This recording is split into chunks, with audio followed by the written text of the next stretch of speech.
item number 3. I'd like to move that, get a motion to move that to probably item number 7 on the agenda. Yeah. Can we move that, sir? Yes, I think if there's consensus from the dais. Okay. All right. Good. Okay. All right. We'll move that. Okay. Next on the agenda is the field and court use policy, which is proposed updates on the tennis court usage.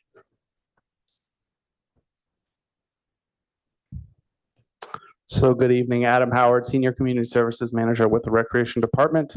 As they pull up the slides, just 2 quick updates. One, unfortunately, as I was last time, I'm still dealing with symptoms of vertigo.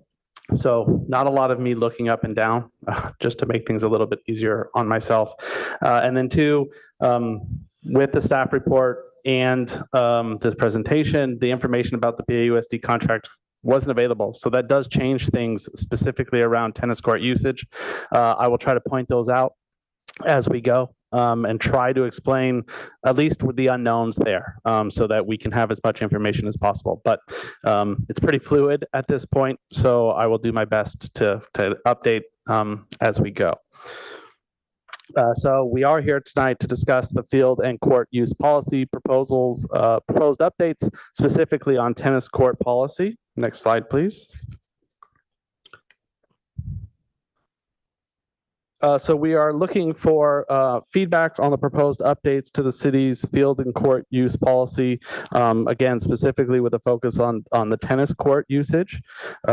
3 areas that we are looking for tonight is establishing a minimum residency requirement for USTA team reservations, exploring measures to improve enforcement of the prohibition of private instructors, and formalizing court access for Palo Alto-based youth organizations during off-peak time. Next slide, please. So just a little bit about the policy. So the policies that govern court use can be found in the field and court use policy. The policy guides city-owned courts and previously the Palo Alto Unified School District courts, but those policies won't impact them now. And the policies are used to ensure spaces meet the needs and interests of the community and that permitted users are fully informed of city guidelines. So a little bit of how we got here tonight. First, staff has started to notice an increase of issues regarding tennis courts.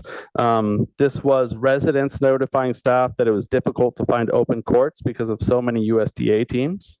We were also hearing from resident USDA captains that were finding it difficult to find space and notifying us that non-resident captains were getting space over them. And we were hearing receives issues with private instructors utilizing courts for long periods of time, not following city rules.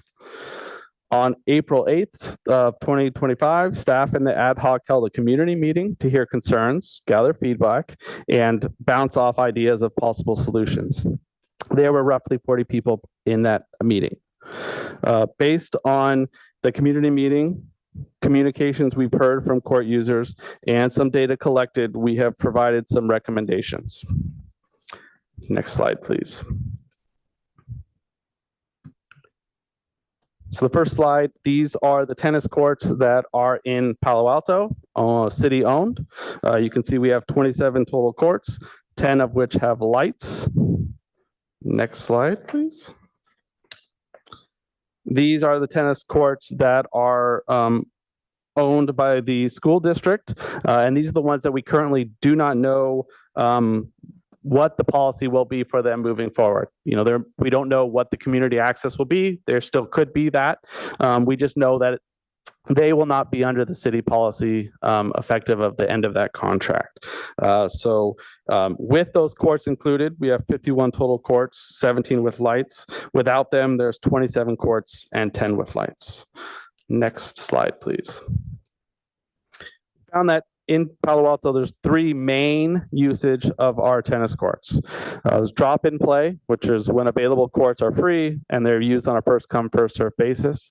There is a 1 hour and 15-minute time restriction when people are using it in that way. There are United States Tennis Association's match play. These sanctioned matches are provided permits for exclusive use of the space. In this instance, we only provide 50% of available courts at any one location. And then there's city-approved and operated classes and lessons. These take place at Mitchell Park Courts 1 and 2 and Rinconada Courts 5 and 6. In looking at the feedback that we've received, most of the focus really was around the USTA match play and private instructors, but staff also found that there is some court usage that's not spelled out in the policy, and we think we should address it through a policy change. Next slide. So we went through each one of these sections, and we'll just provide a little bit of information about each. The current policy that dictates USTA match play is that we will reserve up to 50% of courts at any one location for match play only. Most USTA requests that come to Palo Alto are requesting 3 courts. In our location, there are these following locations where 3 courts are possible: Rinconada, Cubberley, Palo Alto High School, and Gunn High School. Although most of the USTA requests that come to us steered clear of those sites because public access to a restroom is required, and they didn't have that. So not a lot of rentals go there. And in the spring of 2025, we had 93 different USTA teams that were requesting space in Palo Alto, and that's roughly January through May. Spring is always the biggest season for USTA, so we did use that as an example, but you would think like in fall, there was around 45 teams. So not as big, but always a large capacity issue for our courts. Next slide, please.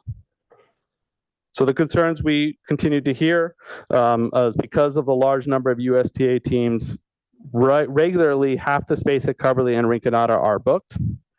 Drop-in players find it harder to find space, and USTA teams have no residency requirements. So of the teams that we just discussed, 59 teams that booked in Palo Alto, only 25%, 59 teams had 25% residents. Teenagers are building businesses with AI, while the only AI you know is ChatGPT. Let's be real. Most people over And so in this instance, it wasn't so much that there are USDA teams, it's that the teams are made up of so few residents. So we did some digging of the residency requirements of the teams that were in our league. So first, we did today provide updated numbers because as I was going through this, I realized some of the calculations for the residency percentages were off. So we provided updated numbers. In most of the cases, it lowered these percentages. So if you didn't see the updated numbers, some of them are just a little bit worse. So what you'll see here are, the 36 teams that we had. A couple of things just to kind of notice on this is often we have captains that are captaining for multiple teams. So that's the second row in. So that was an interesting find for us. And then we just promoted the residents and non-residents of those teams as listed on the USTA page, and then gave a residency percentage. And as you can kind of see from here, a lot of teams, a lot of non-residents, the percentages of residents are really low. And that's really where I think our concern lies. Next slide, please.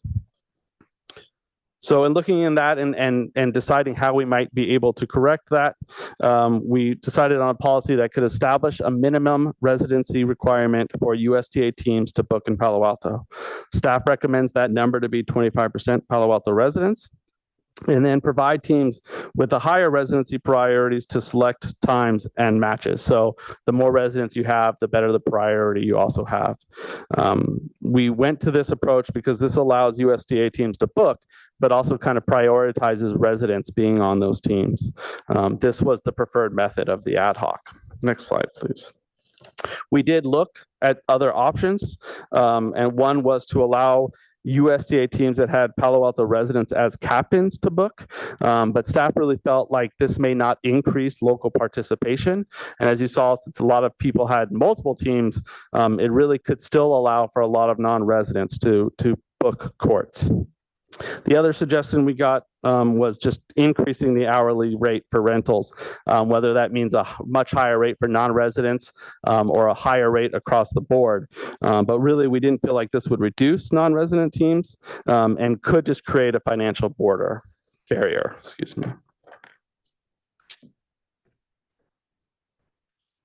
We also wanted to look at kind of how other cities are handling USDA rules. No other city includes a resident percentage requirement, but we also saw that some of the groupings of Palo Alto courts may make it more convenient for USDA because of our large groupings of courts. So our policy may need to be different than others. Next. So I just looked at some of our kind of neighboring cities. Redwood City has 14 courts, 10 with lights. They have recently went to drop-in access only, and their biggest grouping of courts is 4 courts. Menlo Park, again, 13 courts, 10 with lights. They're very similar to us that they reserve only 50% of any one location, and their largest site only has 4 courts. So as I said, a lot of our requests come for 3. They couldn't handle that. Their biggest they would allow is 2. Mountain View has 35 total courts, 20 with lights. 12 of those courts are operated by Mountain View Tennis, and they have a USTA matches restricted to Monday through Friday 9 to 2 and Saturday, Sunday 4 p.m. or 6 p.m. However, since this has come out, some people did mention that if you call Mountain View Tennis Association or the club, they have very specific USTA coordinator who can work with people to these are more for just the public courts. So the Mountain View Tennis Center does do things a little bit differently. And in Sunnyvale, again, there's kind of 2 sections of courts. There's 16 courts operated in Lifetime Activities. That's their tennis center. They have a 2-hour max, and they give residents basically a day in advance of booking to book their USTA matches. And then Sunnyvale also has 22 courts that are public access. They don't do reservations. And again, they have 11 parks with 2 courts, so not a lot of grouping of courts. The next section that we'll talk about is private tennis instructors. The current policy is that no person shall provide or offer tennis lessons for compensation on city-owned courts. Enforcement of this can be difficult as compensation needs to be proven, but we've heard from the community that the real issue is that instructors tend to stay on courts for really long times despite time limits, and those instructors often target the smaller neighborhood parks. So we have USDA on our large groupings, and we have the instructors on the smaller groupings, which is why we think we're hearing so much about finding it hard to do drop-in play. Next slide. So we tried to provide some policy updates that might tackle this issue with private lessons. One was just change the policy to state no private lessons. But what we heard from the community is this might be too restrictive in terms of a parent teaching a child or a friend teaching a friend. We looked at changing the policy to provide a ball limit. For instance, you can only have 5 balls on the court at a time. This would make making lessons much harder to perform and easy to kind of for staff or the community to see and enforce. But really the community felt like it was too restrictive to their normal use and would just restrict residents who aren't playing matches. The other idea was to not allow ball machines on the courts. Again, this makes it harder for lessons to be performed, easy for staff and community to see and enforce, but again, was too restrictive to the normal use of residents.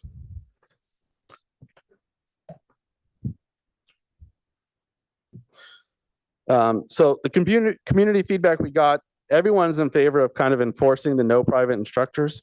But what they suggest that we do is try to do a better job of helping people limit their times to 1 hour and 15 minutes. So the idea that came up multiple times was to offer some kind of court clock system that was on the courts that would count down people's times. That way, that time limit can be held to. And then when it comes to enforcement, you really look for the people that aren't following the time limit and are private licensed, so that we can kind of go over the people that are causing the biggest problems. Adding court clocks would not be a policy update that would be needed, but there are financial resources that would be required. And at this time, we don't know what those are. We're still looking into that solution, but I think that's something that we can investigate further if we think that's the better approach. Next slide. And then the last kind of area was youth group bookings. So current practice, we do have allowed some local youth groups to book courts during what we deem as non-prime time hours. So that's Monday through Friday before 5:30 and Saturday to Sunday 1 to 5.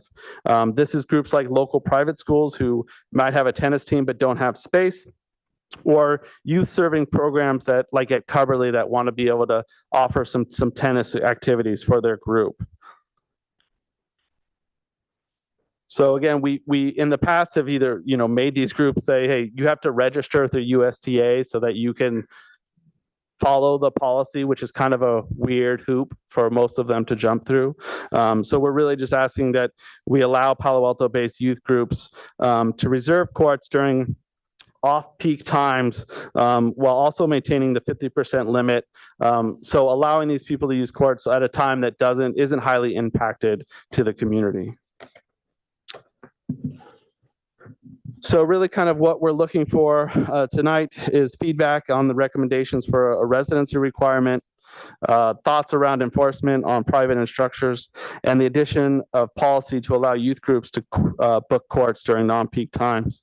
And with kind of the addition of the contract removal, that doesn't really change. I think our suggestions here, it might make them more important if there's less community access. Again, we don't know that that's the case, but I think ultimately we're trying to make sure our courts have the best possible use and give our residents the best chance to enjoy them.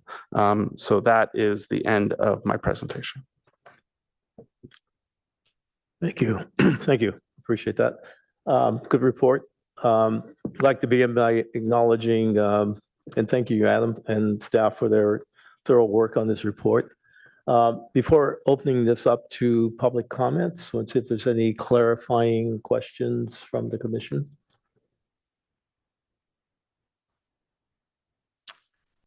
Okay, well, go ahead and open this up to public comments. So depending on the number of cards that we have, will determine what the time frame will be. So for this item, we only have one public comment. Okay, thank you. Let me get back. Wen Shin.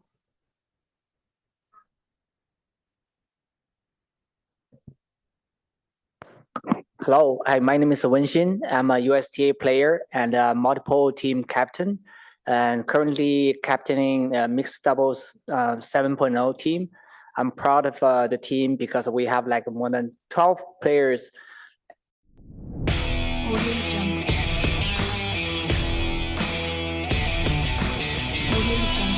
Living in Palo Alto. So we have a very high percentage of residency, and we do have a lot of issues with, outside players coming to the courts and taking the course or booking the course. And I think one of the reasons is our reservation fees are very low. So it's $8 per hour for residents, and non-residents only $10. From Sunnyvale, it's like $16 and $19 respectively. So if we try to increase, we can keep the residents price the same and increase the non-residents price to like $30 per hour. That will deter a lot of teams from coming over. If they qualify for 25% of the local players, and you're going to enjoy that low fees. I think that's going to help our local players to have more matches. Of course, when there's a rule, some people will find a loophole, try to avoid it. For example, they try to roster some people don't play. And then, but if we find that, we'll ban those people from using the court for a year, then they're not going to harm the community anymore. I think we do have a lot of things we can do to help the local players to enjoy the tennis.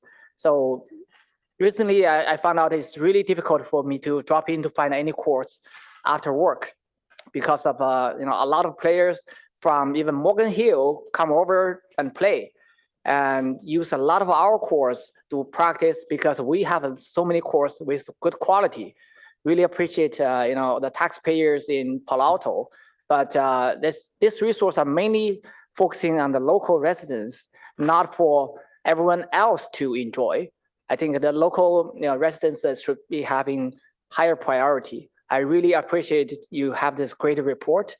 That's help us to understand this current situation and try to find a solution. Yeah, that's my comments. Thank you. Notice we have a number of other people on Zoom. A few more have jumped in. Yeah. Okay. Leslyn L. Thank you so much for this time, and I really appreciate your report. It was really helpful. I've been a 20-plus year resident of Palo Alto, loved it. We fell in love at all these parks, and my husband and I have been playing 20 years of tennis at all the different parks. I've been to Mitchell Park, at Newell Park, Rinconada, you name it, Pierce Park. So I also play pickleball too, so I'll be talking about that. I didn't know this issue existed, but I took notes because I wanted to do it at the proper time. And the first thing I really want to emphasize is that 51 tennis courts is a misnomer. For actual tennis players, it's not, it's actually 27. And of that 27, it starts to get whittled away. Let me just say, my comment is for the high school, the gun, the JLS and all that. I've been on those courts and I've gotten kicked off. The gun court was locked. And so I had to climb it, sort of, So I don't consider that as courts for the public, okay? And when you go down the list, there is two main centers that true tennis players play at, and that's Mitchell Park and Rinconada, okay? Rinconada also has a Newell Park that I'll discuss in the next one. So basically, we're talking about, for Mitchell Park, 4 courts, okay? And of those 4 courts, courts 1 and 2 are generally used by the city instructors for lessons and whatnot, which, that's great. We're actually friends with them, and they're nice. And yes, the last, year, there's been all these private instructors that spend hours on the courts and whatnot. And so, thank you for that acknowledgement there. And so we're talking about, as it relates even to the pickleball, the tennis players have 2 courts, 3 and 4. Now, I have had personal experiences where there has been USTA match play. There's like people that reserve it, private people. And I know for a fact, I have a friend that lives in Woodside that plays on the Palo Alto team, and that 25% requirement doesn't seem very high. I mean, we pay huge tax dollars to be out here. And so I don't think that's right. And you're right. They come to Palo Alto because we maintain the courts, and who pays for the maintenance? We do. So that's why I think addressing this, is such a good thing. So so these issues that you raise on this level, I think, are super important. And I think that we just have to be aware that 51 courts is not the correct bond here. And in reference to 51 courts, I'm going to go through it. There's Hoover Park. That's 2 courts there. There's Pierce Park 2, Turman Park 2, and Westshire Park 2. Those are mostly like a kind of family, not courts, and sometimes there are lessons at Hoover Park, for example. So if you take away Mitchell Park, 2 courts are used for the public, because generally that's what happens with us. And Girls Middle School has used it. We got kicked off. So, this issue overlaps the next issue, but I wanted to make it clear to everyone that that's the Thank you. case. Thank you. Thanks for your comment. Thanks. Want your loved ones to know when you're on your way? Turn on Share My Trip in the Uber app, and we'll keep them updated on your live trip location. That's safety simplified. Uber.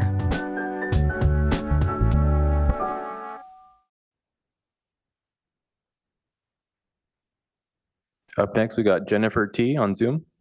Hi, can you hear me? Yeah, we can hear you. Okay, perfect. So I'm a captain of a USTA team, but for kids, for junior team tennis.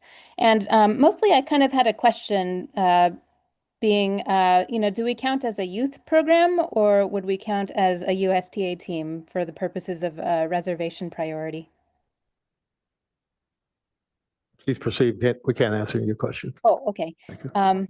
Yeah, all right, but that was it. I'm a captain of a team that has 100% Palo Alto residents, just kids who live in the neighborhood near Rinconada Park, to get them together to get to play some fun matches with other teams in the Bay Area, and hoping we can continue to still do that.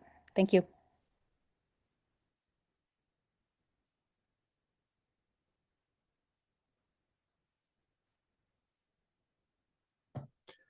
Up next, we have Ryan W. on Zoom. Hello, can you hear me? We can hear you. Oh, great. All right. Thank you very much. I think I just wanted to say, I think probably the reason why we're having discussion in the first place is that the main problem is that there's just a lot of demand for tennis and there's simply not enough tennis courts. And so I think if there's a way to address that need, which is sort of the source of the problem, by either adding more tennis courts or finding a place to build more tennis courts, I think that would go a long ways in solving a lot of these issues.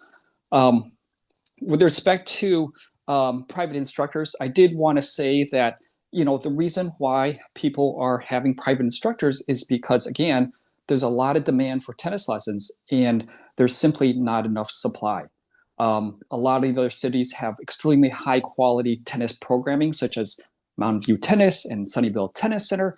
And the city of Palo Alto is really lacking that. I mean, there are a few instructors, but it doesn't have an actual tennis program. And so that's why you're seeing instructors brought on to courts. And I'm not against that.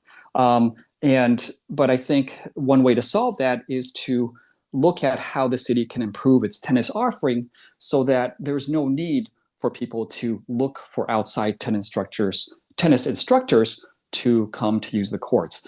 But that being said, if there's an instructor teaching kids, kids need to learn tennis, and not everyone is going to be able to get a lesson with one of the few city instructors. And then the last thing I want to mention is to just add on to what Leslyn mentioned about the courts. I do agree with what she said. The courts at the school district aren't really public courts. There's a lot of restriction on these courts, even after hours and on the weekends. Palo Alto High School often has events in the high school which prevent you from using the tennis courts. For example, football games and other events, the parking lots are completely used up and there's no way for anyone to actually get on the courts. Oftentimes, the courts are actually locked, either in the summer or randomly on the weekends. In addition, the courts at the middle schools, I don't think it's fair to call them courts. They're blacktops, there are basketball hoops all over, there are basketball lines all over the place. The JLS courts are poorly maintained. They all slope one way, weeds growing all over the place, similar to the green courts. People are playing basketball on them all the time. And it's not fair to say, hey, there's 10 extra courts there. And so the reality is that you're just looking at 27 courts from the city, and many of the courts from the school district, unfortunately, really aren't that, you can't really count on them and rely on them as tennis courts. Thank you very much. Last speaker. Our last speaker is Mike A. Hello, can you hear me? We can hear you. Hey, this is Mike Alchek. I am a captain and resident in this city. I captain about 3 teams a year in 3 different leagues that take place in sort of 3 different 2.5 month periods from January to April, April to June, and then August to November. I want to thank the commissioners for their time and dedication. I recognize the work that goes into what you do. I served as a planning commissioner for 10 years in the city, so I really understand everything that's that goes into these decisions. And I want to acknowledge that the staff who work in the Parks Department have made tennis team reservations possible, and their efforts have really kept things running smoothly. I think organized team tennis is a really wonderful sport that brings a lot of people together, builds community. And I hope the decisions you guys make tonight can, ensure that residents can continue to participate in that. I want to just say that I think this really comes down to not having enough tennis courts to meet demand.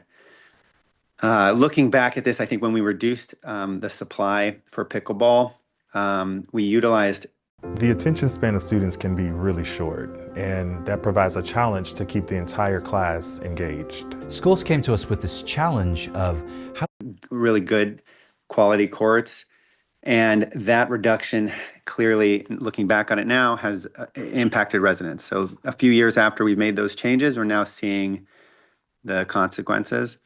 There are some other factors involved that drove teams from other areas to search out Rinconada. In particular, a lot of the other facilities in the other cities were closed during COVID, and Rinconada remained open.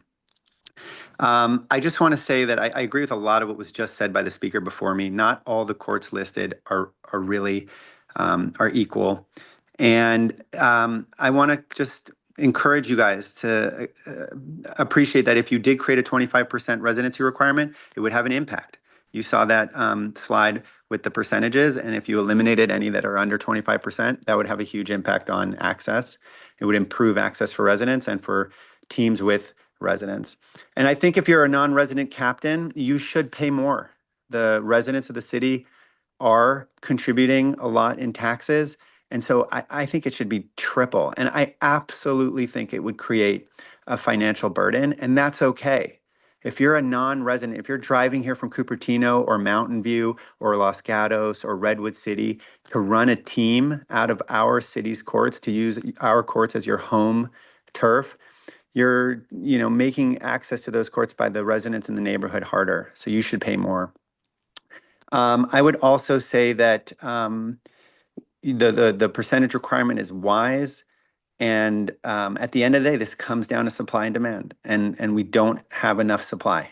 We took away some of our supply, and we don't have enough. And then the last thing I'll say is that there are when Kim Grant came to speak at the community meeting, she mentioned that there were a lot of middle school courts that are not typically opened on the weekend, or that access isn't really possible. Thank you. And I think opening those up would be helpful. Thank you. Thank you. I'll now open it up to, let's go ahead and start with the ad hoc. On that ad hoc is both Ann Cribbs, Commissioner Cribbs and myself. I'll go ahead and Commissioner Cribbs, if you want to. I think I'd just say that I think Adam did a great job of the report and gathering all that. So thank you very much to the staff, and it was really good to work with you. It was also great to have the tennis community come to the meeting back in March or April and hear the various suggestions and the attitude of trying to work together to try to make tennis both accessible and fair for the residents and see what the best use of our courts was. So I'm just particularly interested in hearing what everybody has to say tonight and seeing what we can gain out of that, because I think what's really important is tennis as a sport, providing as much enjoyment to people as possible and as much access and as much equity. Thank you. Thank you, Commissioner Cribbs. Yeah, I'll also haven't been on the ad hoc, and we've worked on this for a number of months. It's nice to see the amount of work that you put into this report, especially after meeting with the tennis community, and I think we also have some pickleball community people there as well. As I mentioned, the level of detail and the thoughtful recommendations you presented tonight reflect not only the data, only a data-informed approach, but also a commitment to what we call inclusive community engagement here in the city of Palo Alto. I think the report itself has probably gone above and beyond, and it's not only drafting this report, but also the fact that you've held, multiple meetings with both the ad hoc, the racquet courts, and engaging members of both communities. So that dedication to sort of balancing the fairness, the access, and community needs is pretty evident in your report. First, regarding the USTA match reservations, staff recommendation to implement a 25% minimum Palo Alto residence requirement for the USTA, I think is both reasonable and strategic. Moreover, I think offering court selection for teams with high residency will help, incentivize local participation while still supporting regional play. So I fully support that direction. On the, I think the question regarding, and I think also you're having really dug into what the other cities are doing and how our courts seem to be the more popular courts is evident as well. One thing with I think you pointed out that Rinconada and Coverly were the most widely used courts for USTA. Most often booked because of their large groupings of courts together. Okay, so that means that, and those are also those courts are also have lights on. That's also sort of a requirement. Is that right? Is that correct? So Coverly does not have lights. Rinconada, 6 of the 9 do, which does make them more popular. Okay. Okay, and finally, in closing, I just want to restate my support for the direction outlined in this staff report. I think these are reasonable, resident-focused adjustments that respond both to data and community voices. One question regarding that you mentioned the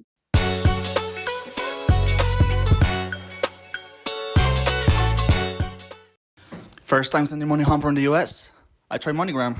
So I'm a tech contractor in the US and I help my family in Mexico, in Guadalajara, with the monthly. The timing, using clocks to kind of regulate how much playing time is on the court. And that would be something that we think would be self-regulated by someone who's maybe monitoring the court for that period of time. I think it would just be allow a little bit more of community enforcement, right? I mean, our courts are spread out all over the place. We don't have a tennis center that is staffed. So it would just allow the community to see, how much time somebody has left on the courts, allow people to decide if they want to wait or not, and then hopefully hold people accountable to that time limit. Have you looked into, I can't remember if you've looked into kind of what the cost of that would be? And is that something that you have seen at other courts? So I haven't seen something that's specific to this. So we're still looking at it. I haven't found an exact clock or things of that nature. So I don't know the financial impacts at this time. Okay, thank you. Okay, I'll turn it over to any other Commissioner Wei. Thanks, Chair. I just joined this ad hoc this year, Still Learning, and I really appreciate echoing both commissioners and Chair and the Commissioner Cripps. You've done really comprehensive report, and especially the different possibilities policy recommendation is excellent in terms inclusivity and equity. And wondering, in addition, similar direction of having the 25% versus also I'm really supported the youth organization priority booking off-peak line. I wonder if there's resources. There is a Palo Alto Tennis Club. Do we ever work with them? Maybe they have volunteers who can help you to monitor the usage of court, etc. Just a question. I don't know them very well, but I know there is organization existing and they're using the court very often. We don't have that agreement in place. I think they'd probably be open to helping us in any way that would boost the use of tennis courts in Palo Alto. Yeah. It's always difficult to have a volunteer go and say, you've been here for this long, if we don't know how long they've been there. Yeah, that's true. Yeah. Just the thought of resources might be able to help you. Okay. Thanks so much. Great report. Any other commissioners? Vice Chair. Thank you. Thank you to staff and the ad hoc for your great work on this comprehensive effort and report. I generally agree with your assumptions, most of your assumptions, particularly the options you've opted not to advocate for. I think there's good discretion there. I have served on an ad hoc for field and court policy for a number of years, and I have a number of questions and comments. First question is the policy changes that are being considered, or for the policy changes to be considered, would this be a staff decision or is it something that you're envisioning would go to city council for approval? I think it would be at a staff level, given the overall support that we've had. Okay, thank you. And kind of on a higher level, I'm curious to better understand what the team, what a USTA team structure is, what defines a team. Do captains typically play on the team? And part of what I'm getting at is what's the potential to game the system if we're adding a residency requirement by adding Palo Alto team members who don't actually play, and et cetera? Yeah, so I don't know everything about the USTA structure. And so you could add players to that. The biggest thing is that we can check rosters on the USTA site, which is how we found this information. So people would have to be on the roster, which means you are paying a USTA fee, you are registered with them. And so we would have, and we'd also have to track that, right? We'd have to check it on a kind of somewhat regular basis to make sure that once the roster was put in, it wasn't changed. Is there room to game the system? I'm guessing there are, but I'm also guessing, much like in other situations, community feedback would allow us to see those things happen when there's a team of 10, but there's 30 on the roster. Those things tend to come to light. Great, thank you. I'm curious how the 25% residency requirement was arrived at. It's going to be arbitrary at a certain point, and I know we've, for example, for soccer, for youth clubs have a 50% requirement. Adult clubs have a 35% requirement. That can be onerous for the adult clubs. I know sometimes they field fewer teams that than they have registrants from in order to continue maintaining the 35% level. At a certain level, the residency requirements become meaningless. 5 or 10% doesn't mean much. 25% seems pretty marginal to me as well. Yeah, so I will say that because my experiences as fields, I think I started with the idea of 35%, but I think I also looked at the numbers and I didn't want this to become something that was unobtainable. So really at looking at the teams that were available, the percentages that they were at, there were some that were there or close to there that could obtain that. So that's really where the number came from. I didn't want to set, at least to start, a number that the teams just couldn't meet, right? Because ultimately we understand the value of people getting to play the organized sport. So I wanted it to be a number that some of the teams could get to and not just halt the USTA experience here in Palo Alto. So it is a number that's arbitrary. I mean, there's no like scientific research to back it up. But I thought it was a starting point that would allow some teams to still participate and not so low that it wasn't going to be effective. It feels low to me. And the other comment I make is that the residency level requirement should encourage more Palo Alto recruitment. And if you set. What's my favorite thing about the fall season? I would probably say the warmth of a home becomes even more enhanced. I think my sense is if you set it a little bit higher, teams would figure out a way to meet that residency requirement. I know that happens in the soccer world. So I think making it a little uncomfortable perhaps could benefit what we're trying to get at. Next question.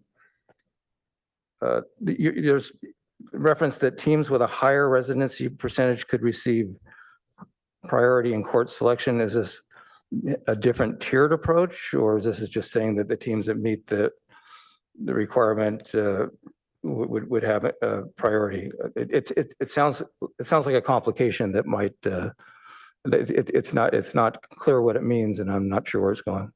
So I think right now it's just a first come, first serve. The first email we get, we process. I think what we would do is get all the teams that meet the 25% requirement and then order them based on who has the highest percentages. The thought there being, again, driving the desire to have more Palo Alto residents is helpful to the teams, which is ultimately what we're driving at, is getting more residents. So we saw it as just a way to boost the desire for more residents on the teams. Okay, so you're using it to set up a prioritized brokering process. Great. Next question. That's moving on from USTA onto the second question regarding private instruction. I think your ideas of I think the clock idea is a great idea. Is this a static clock that you just move the hands on, or is this something that's electronic clock, or can you explain what you're talking about? I think the idea is for an electronic clock that would count down once you started it. There's stagnant clocks were out at one point that I just kind of faded out over time, but people just weren't using them. And it was too easy to say, like, it was just set from the time before. So we're looking for clocks that ideally you just hit start and it starts at an hour and 15 minutes and goes down. So if it's at 0, your time's up. If you forget to set it, your time's still at 0 and it's kind of on you. That's what we're looking for in terms of the ideal situation. Again, feasibility of that, I can't say for sure. And I think you were talking about providing signage along with that as well, right? Yeah, absolutely. So would there be a place for someone to write their name who's next in the line or in some way? I think we do some kind of lineup system, right? Rackets or something we'd have to include with that. Yeah. Right. Oh, okay. I mean, but presumably someone could also just walk up and reset the clock and start it again, which. If no one's waiting, and I think this is ultimately, the pressure is when people are waiting. So you'd have someone sitting there looking at you if you tried to do that. Well, so why is the expensive electronic clock worth having just the old manual clock style? If there's people waiting, the same thing would apply. I think it's just nice to see the countdown, but I understand the point. Yep. Next question. Regarding fees. A member of the public made a comment about that. I was wondering already, how does this compare with other cities? It seems kind of low. So I saw some of this. I haven't done a comprehensive thing recently. We're kind of about at the low end of what some other cities do, but there are cities that are up to, $5 or $6 more an hour than us. Certainly the tennis centers are more than us, but I think they come with a different level of service as well. There's certainly room. That's not the first we've heard that you should just charge more. In this I think there's room to increase those fees. In this conversation, it's more about, even if they can pay, do we want all the non-residents? So that's a conversation that we should have here tonight. Are we willing to take a team of no residents if they're willing to pay whatever an hour? But we are on the lower side. So are we talking about I thought we're only talking about allowing, are we talking about prioritization for local teams, or you have to meet the residency requirement to be able to reserve? I thought it's the latter. It's the latter, right? So you'd have to meet the requirements to reserve is what the current policy is. And I'm not advocating for a punitively higher non-resident fee. I think the city has some standards, probably around 25% or so would be the maximum premium that a non-resident would pay for something. Is there a city policy, or is that, do you know? I'm assuming we're not going to triple the fee for non-residents.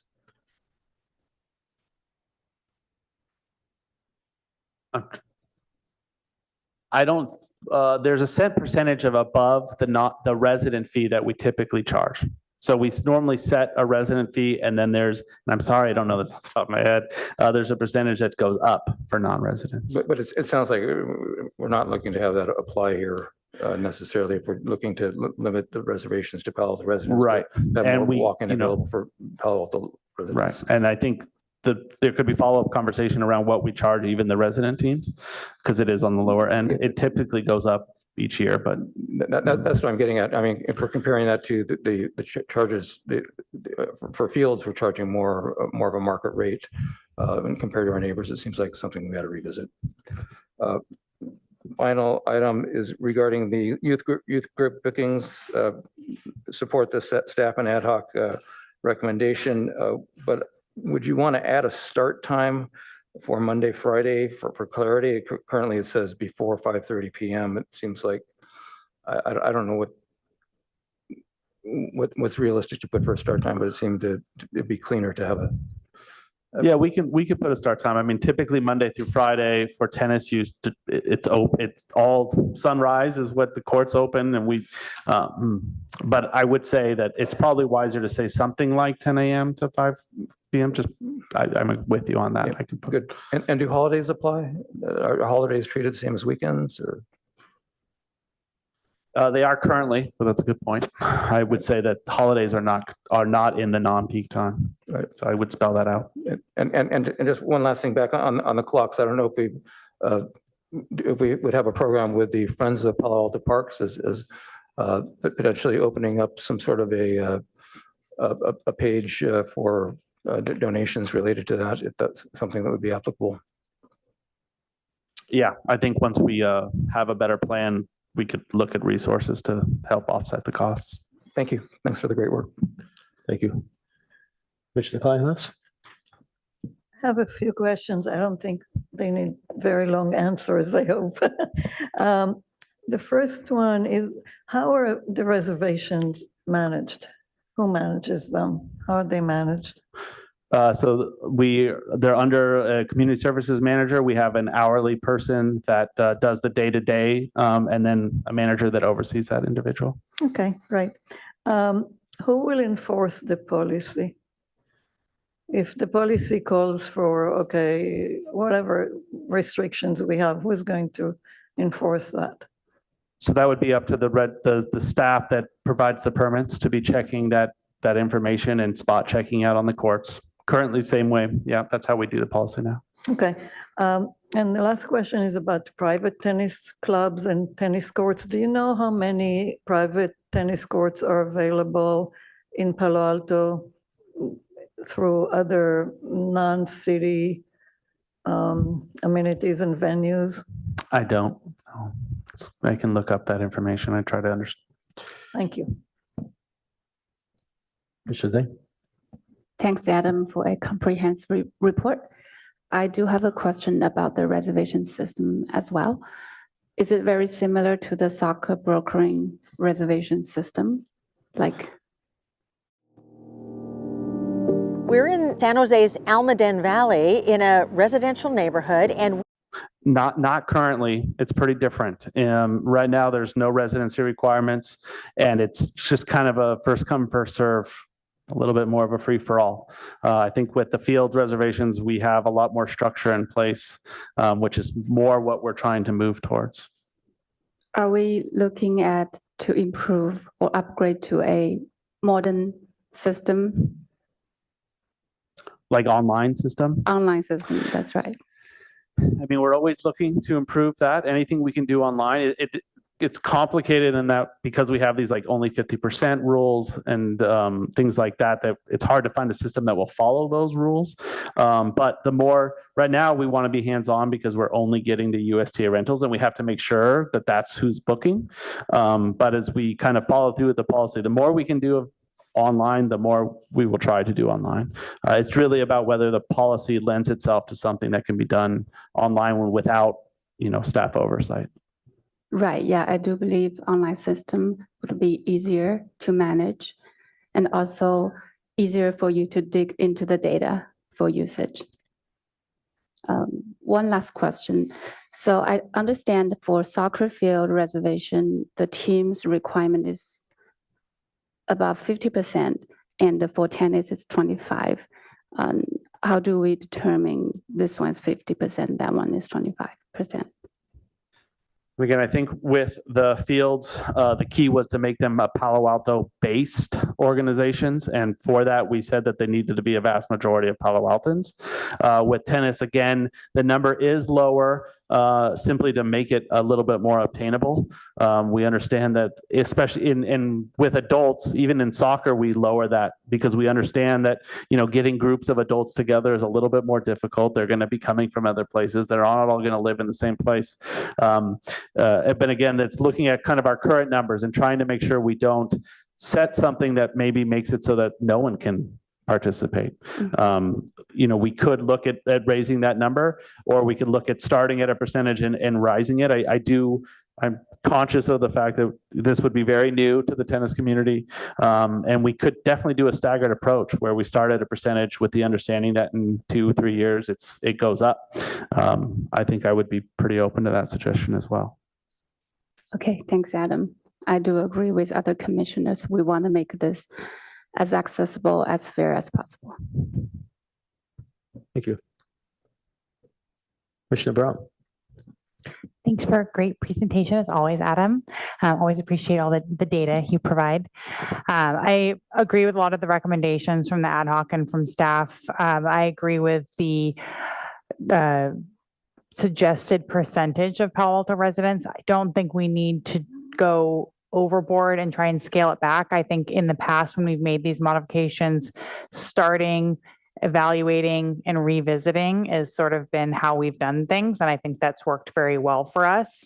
I think that goes with fees. I think we should certainly look at it, but would personally not be in favor of 10xing or 100xing the fees for non-residents. I think tennis is a very regional sport, and there are a lot of benefits for our regional parks and for Palo Alto as a city with sales tax and people visiting. And there's just a lot of benefits that go along with having people from other jurisdictions visiting our parks as well. So I don't want it to be a not in our park situation.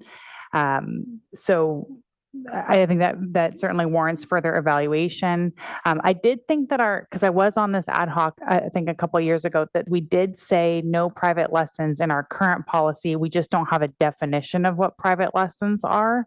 Maybe if we were to add some additional clarity, kind of like the municipal code, just sort of defining what that is, so that when people are sort of self-policing, they can specifically point to what the indicators of that would be, sort of, when you see it, in terms of the private lessons.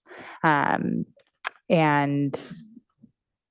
yeah, I mean, I think it's a tricky situation with the self-policing nature of this in general. I think the clock is a great idea. Maybe ideally we'd have some sort of like running board or something, and sort of been racking my brain of how to do it. I don't necessarily have staff out there being forced to police this. It really should be sort of community members just working together. So I think the clock is a great idea. And then we have a lot of community members here tonight. So if there's any ideas that come from anybody listening to this conversation, I'm sure Adam or any of us would be more than willing to hear your thoughts as well, if you have any after this evening. But no other thoughts from me. Thanks for the great work. Thank you. Councilmember LaChaux Kane, do you want any comments? None from me. Thank you. Okay, thank you. Okay, thank you, Adam, again for the great report, and we look forward to your coming back to the commission. So, I mean, just so I'm clear, it sounds like there's support for these, maybe with some tweaks. So what I would do is I would come back with actual language changes, red lines to the policy that would show like word for word what we're changing. I know this is more general concept, and so that we can, some wordsmithing we'll do first with the court ad hoc, and then I will bring back physical changes to the policy that we can approve. Okay. Sounds good. Yeah, I just comment that I support your idea of a staggered approach to potentially increasing the residency requirement. I think that makes sense. Yeah. Or starting it at 25% and reevaluating it with the idea of potentially increasing it. Yeah. Commissioner Wei. Sure. Yeah, I've already mentioned before, I think if you make a bit more formal proposal, we can evaluate and finalize the policy preference.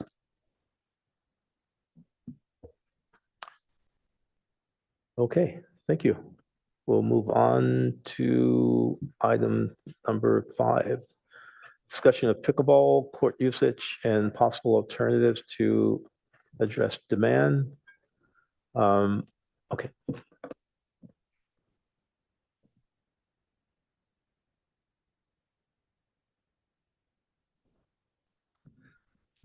Hello again. Adam Howard, Senior Community Services Manager in the Recreation Department.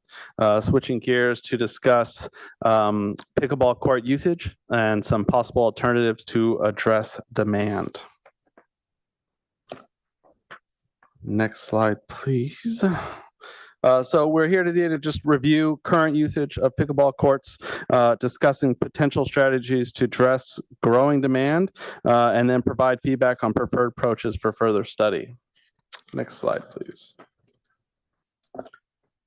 Acellus Academy is an online accredited school where students learn through an accelerated teaching model. One of the things we found is that many students who struggle are missing important foundational knowledge. Learning is a sequential process. It's like a chain of interlinked concepts. If one link is missing, there isn't anywhere to connect the next concept. The Acellus team responded by developing a technology called vectored instruction, which takes into account a student's existing knowledge gaps and dynamically provides targeted lessons to bridge those gaps. We had a student who was struggling in algebra. Acellus Gold recognized that the student was missing concepts from 2 grade levels before and automatically provided the basic lessons needed for the student to move forward. In Acellus Academy, we're seeing student lesson scores increase by as much as 25% after receiving assistance through vectored instruction. Seeing students regain their self-esteem inspires me as a teacher. It impacts the parents, and that's the power of the Acellus effect.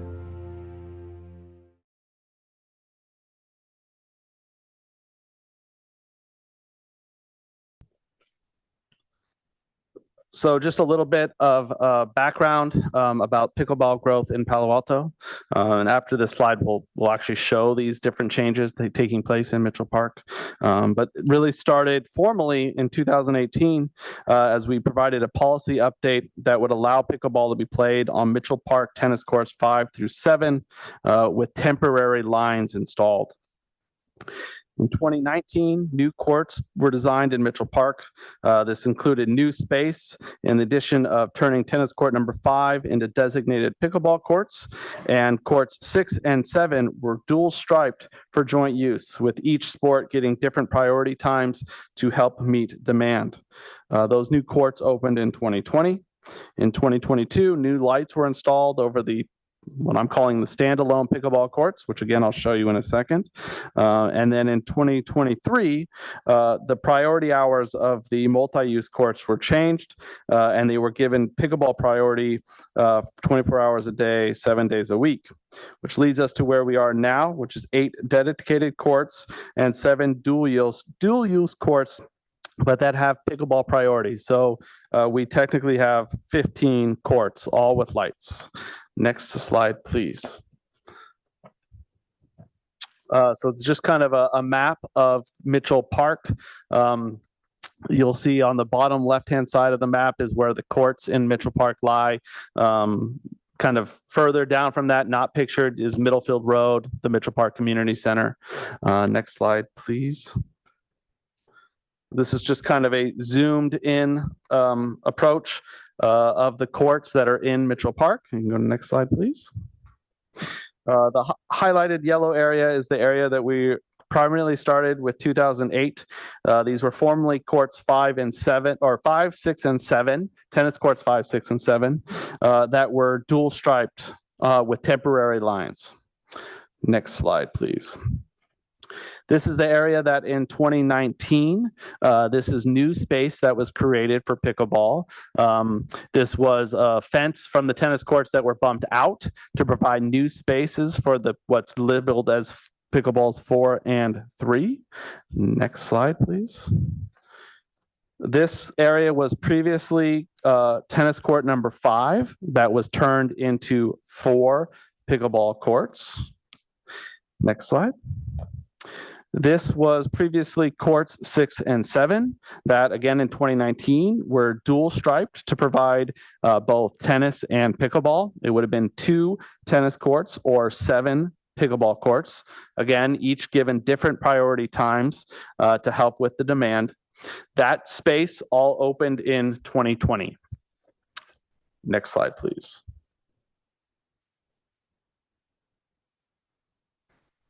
These are the courts that I often refer to as the standalone courts. They're pickleball courts 1 and 2.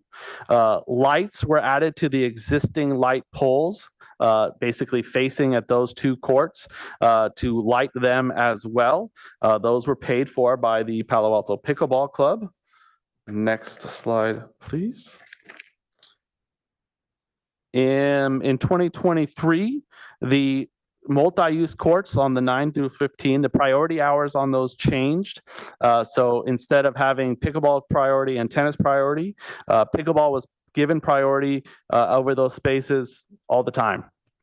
So that's kind of where we are currently. The area in the red are the 4 remaining tennis courts that are in Mitchell Park.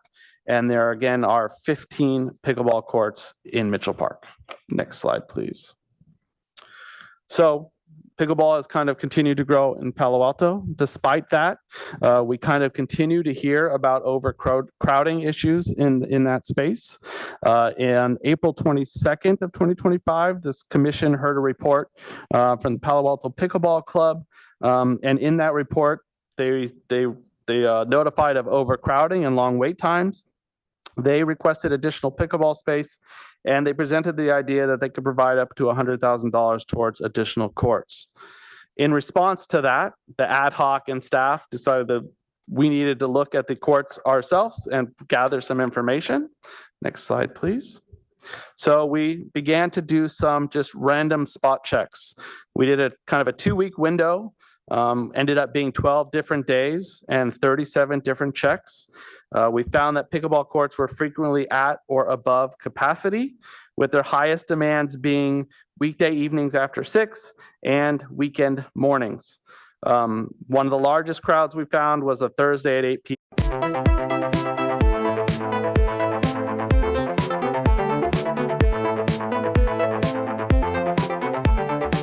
p.m. There were 52 people playing and 61 people waiting. At this time, all the tennis courts were also in use. So tennis courts were full with tennis and pickleball courts were full with pickleball. One date I didn't put on there, but was also a Saturday at 6 p.m. Again, 52 people playing and 68 people waiting. Next slide. This is kind of the information that we gathered. I'm not going to go over every date, but you can see across the top, we've labeled them tennis courts 1, 2, 3, and 4. Pickleball 1 and 2, which again are those 2 standalone courts, and then pickleball courts 3 through 15. Staff did not try to go in there and tell you how many were on courts 3, 4, 5, a lot of people. So we just counted the people that were in those groupings of courts and the people that were waiting. Next slide, please. You will see instances of 52 people playing. What that means is that on all of the courts in that area, there were 4 people playing on the courts. So 52 is basically the capacity there, and then you'll see the number waiting. You may also see, for instance, Monday at 9:30 a.m., 46 people playing and 10 people waiting. And what that means is there's a couple courts that maybe just 2 people were playing on instead of 4, which is allowed in the policy. We don't force people to play 4 with demand. That typically what is happening, but just to point out as to why there are some cases where it's not 52 and there are people waiting. Next slide, please. What you'll see through here, obviously, again, a lot of people playing, a lot of people waiting, but you also see that oftentimes the pickleball courts and the tennis courts are full at the same time.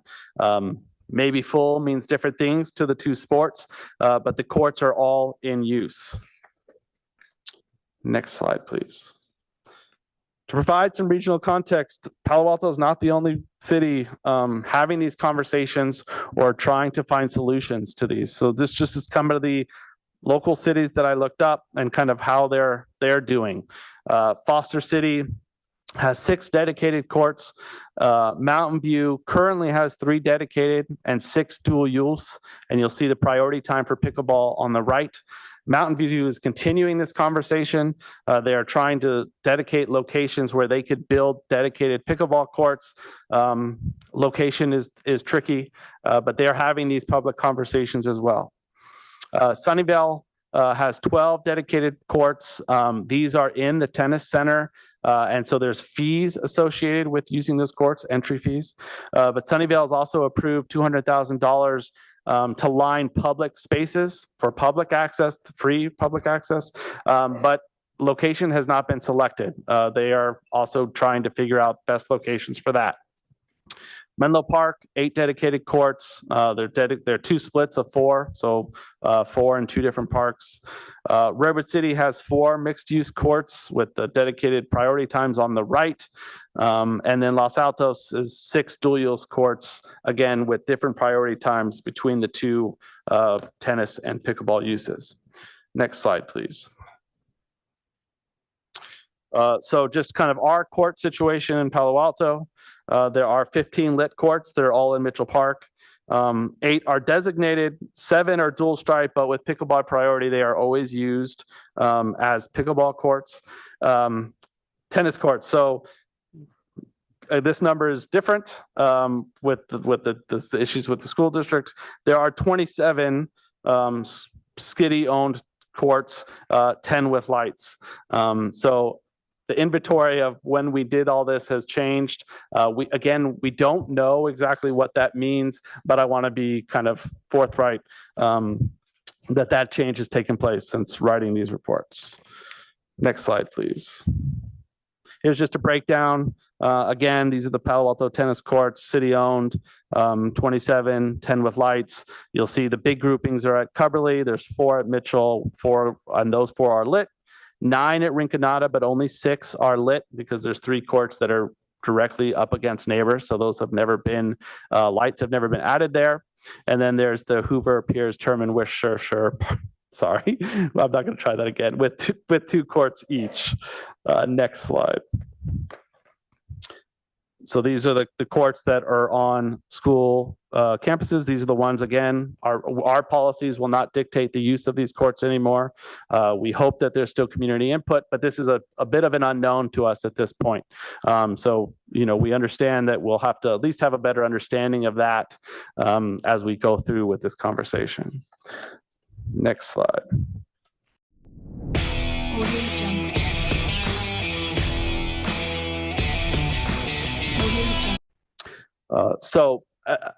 What options do we have in terms of addressing if we want to meet the demand of pickleball?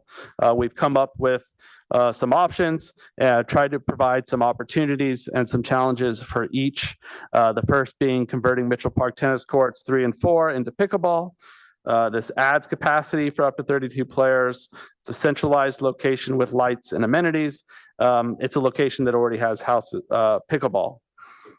Challenges, it reduces lit tennis courts in Palo Alto, especially in South Palo Alto, from 4 to 2. It puts increased pressure on all remaining courts. It increases parking needs, traffic and noise concerns. And this is also the idea that has received the most pushback from the community. Since the report has been come out, this was as of this morning at about 10. We had received 27 emails, 25 were against, with really the issues that we pointed to here, concerns about noise, crowding, loss of tennis courts, and then kind of a general theme that was reported often was just the disproportionate burden they feel it puts on Palo Alto to house all these courts, kind of as it were becoming a regional draw. The other 2 emails that were in support, one came from the president of the Stevenson House Board of Directors. And they're our closest neighbors to the pickleball courts. Their email suggests that they love it and they don't have issues with noise. And then the other one was actually an agreement from the Ability Path, which is the school that's right behind the pickleball courts. And that was actually an agreement that they made with the Palo Alto Pickleball Club to allow for park users to use their parking lot after 5 o'clock and on weekends. That's not an agreement the city's involved with, but they wanted to send it forward since they know there's a lot of issues with parking. That would free up or provide 35 extra spots during those times. Next slide, please. Another possibility is dual striping additional tennis courts that would house that would provide both space for tennis and pickleball use. This is a flexible option, one of the lower cost solutions. Some constraints. Staff feels like it increases the conflict between tennis and pickleball when they have to share space. It requires portable net storage and some form of management of that equipment. And picking a new selection, a new location for that, noise remains a concern in terms of being able to choose a new location. And if Mitchell Park Courts 3 and 4 were selected as the courts to dual stripe, the previous concerns we just talked about still exist. Next slide, please. The other idea is to limit non-resident use. This would be done through the implementation of some form of key system or registration system for residents. This could reduce crowding without new construction or space. It could increase access for residents. However, there's higher administrative costs for something like that. It's inconsistent with our other open space traditions, and it reduces the community atmosphere. Next slide. New construction. This would be to build either pickleball or tennis specific facilities. Again, opportunities you propose, purpose-built space specific for the sport. It preserves current tennis and pickleball inventory. However, like most other conversations, it's very difficult to identify sites where that would work. There's potential for loss of open space or site amenities depending on locations. This is a significant financial investment and a longer-term implementation process. Next slide. The other option, reconfiguration. This is the idea of adding lighting at Coverly and converting all of Mitchell Park courts to pickleball. This may be a long-term solution with full separation of tennis and pickleball. However, adding lights is an extensive project that requires a lot of reviews and approvals. This is a high cost option. Again, lengthy implementation timelines, and it doesn't resolve the potential parking noise impacts of increased pickleball. Next steps, please. So we're looking for feedback on all these options. We decided, do we need to pursue additional pickleball resources? If we do, what options do we want to further analyze? Now, we also realize that now there's a little bit more of an unknown with the school courts. And so up front right there, I think that needs more information. And we understand that. So we definitely are not saying to make a decision in a vacuum, or we understand that that's still an unknown at this very moment that we'll need to try to clarify further. And that is the end of my presentation. Thank you. And another outstanding report and a very thorough one. The data, the historical timeline, regional comparisons, so forth. Shows the thought that was put behind this. Before opening this up to public comment, are there any clarifying questions from the commission? Commissioner Griff, sorry. Thank you. Commissioner Plows. Many cities are struggling with pickleball versus tennis, or just how to provide both, or often only pickleball. I talked to the community director of. Do you want to know what made me cry today? Let me explain. My sister's in Mexico and she's having a baby. Of course, I would love to be there with her, but being over here in the US is a little bit hard. So I used MoneyGram to send her a little something. It was super easy. All I did was open the MoneyGram app, add my sister's information and mine, select the receive method, and that's it. She got a message when it was ready. Thanks to MoneyGram, I can feel closer even when I'm far away.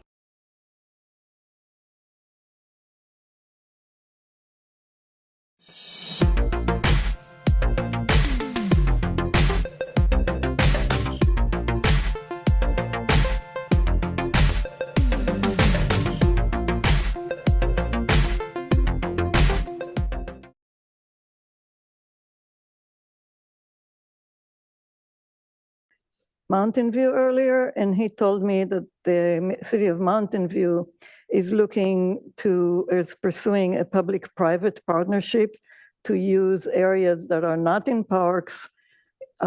Basically, I'm assuming, and I didn't get a lot of detail, but using a parking lot or potentially a building somewhere where an owner is willing to work with the city to provide the solution. There is some private pickleball available in Sunnyvale and in San Jose. And I wonder if the city of Palo Alto has considered a public-private partnership. There are areas near 101 on Fabian potentially that could be explored, or other places where there could be a parking lot, kind of like the Abilities United, where you said that they can allow parking in the afternoon. Maybe that can be a similar situation where some areas can be used after hours. I wonder if you've looked into things, any kind of potential for that kind of partnership. Thank you. Thank you. Okay, I'm going to open this up to public comments. Sorry. Oh, you had a question. Okay. Do you want to go ahead and answer it? Oh, so yeah, so I think we haven't looked at specifically at that. I mean, we've tried to be creative, but I think that's a worthwhile suggestion to dig in deeper, especially if maybe there's some suggestions already from Mountain View. So I will check with Mountain View to see what they're working on, and then see if there's some connections to things we could do here in Palo Alto. Thank you. And maybe we can look at how they got there, and maybe figure out a similar process. Yeah, absolutely. We all learn from each other. I have spoken with Mountain View staff, and I think this is a newer idea from them since I hadn't heard it before. But we all are communicating, not just about pickleball. We do that. So I'll definitely have that conversation with Mountain View staff, see what's going on. Thank you. Thank you, Commissioner Kleinhaus. We're going to go ahead and open it up to public comments. You want to see how many people we have? Yeah, so we currently have about 28 public comments, as well as a spokesperson for a group of 5 or greater. Our city standard is that it is allowable for a spokesperson to speak for a max of 8 minutes. Okay. And we're limiting the public comments to 2 minutes, is that correct? Because we have over 20 people. Based on the city standard, it's 1 minute. Okay. So the chair, Yes. Chair Freeman, you have the ability to change. Typically, if there's over 20 public comments, the typical city standard at city council level is that public comment, rather than 3 minutes, is reduced to 1 minute. If there's 10 public comments, it's typically a 2 minutes. So with the increase in public comment to allow for efficient meetings, that's the typical city standard. Okay. Can I make a suggestion? Sure. As somebody who often does this, 1 minute is not enough. Yeah. A 1.5 minute, maybe 2 minutes. I Let's, don't know. I think 2 minutes should be appropriate. Yeah, I mean, I think the other thing is if some of those comments are related to each other, then we should try and reduce those, so. So can you clarify for, Let's, are we, yeah, let's keep the public comments down to at least, let's do it. 2 minutes? Yeah, 2 minutes. Okay. okay, then I think I would suggest then the group for the spokes person should then be increased to nine minutes. Okay. I'm okay with that. Okay, we'll go ahead and open it up for public comments.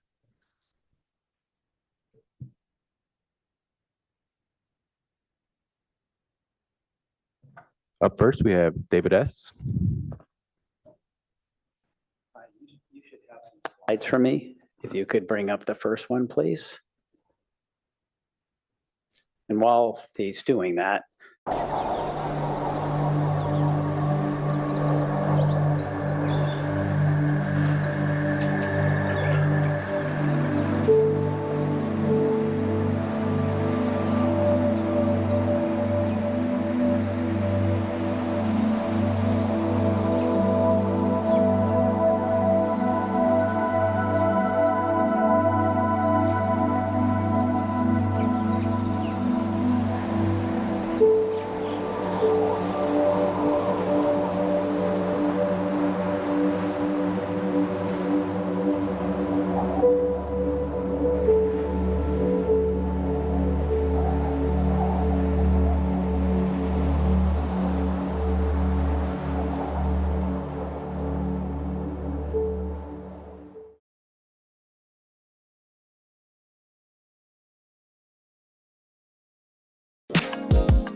My name is David Siegel. I'm a 34-year resident of Palo Alto, and I am the president of the Palo Alto Pickleball Club.